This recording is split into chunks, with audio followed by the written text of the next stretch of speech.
and spread my giant wings wide. Dylan, I've always yearned to live as an ordinary girl. I even began sketching self-portraits, fixated on the fantasy that I could look as perfect and normal as a Barbie doll. The moment I heard a cat's soft cry, my raw animal instincts would surge up to hunt, but a human conscience rooted deep in my chest always stopped me from harming any living creature. I was an unnatural hybrid, engineered by my scientist parents, who spliced human and animal DNA to create me. Kept locked away by them for years on end, I grew more restless, irritable, and prone to outbursts of aggression. One day, I left a note for my mother, the lead scientist behind my creation, explaining that my animal half ached to step outside for a walk. She turned down my request without a moment's hesitation. All the rage I'd bottled up for years exploded in an instant. I overturned tables, shattered every piece of furniture, and finally squeezed my way out through the skylight. My parents raced after me. Their panicked shouts threw me off balance, sending me tumbling from the rooftop. In that split second, my arms shifted and stretched into massive wings, the very genetic evolution my parents had spent years researching, only far more powerful than they had ever dared to imagine. I was just seconds from taking flight when my father's voice cut through and froze me in place. His words pulled my human side back to the surface. Unlike my mother, he had always been the one who truly saw and understood me. I chose to obey him, and the frenzy faded away. After that incident,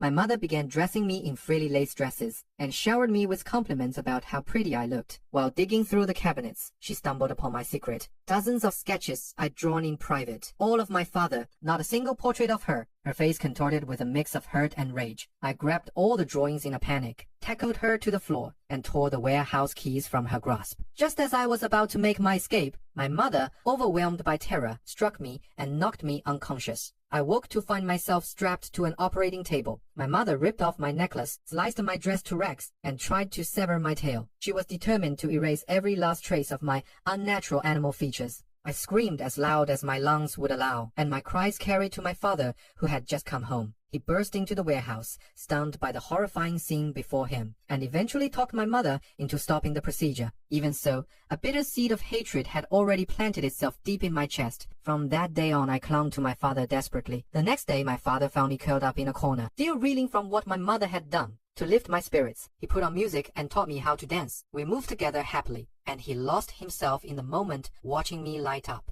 When clarity returned to his mind, he pulled back and left the warehouse. That night, my father watched me through the security cameras. I could feel his gaze even as I swam in the water tank, so he hurried down to the warehouse to check on me. Suddenly, I appeared right behind him and spread my giant wings wide. The second he spun around, I folded my wings back and pressed a gentle kiss to his cheek. No, he pushed me away on instinct, but I refused to step back. In the end, we became inseparable. Even the tail my mother had tried to sever grew back fully during our time together, and my mother watched every single second of it unfold.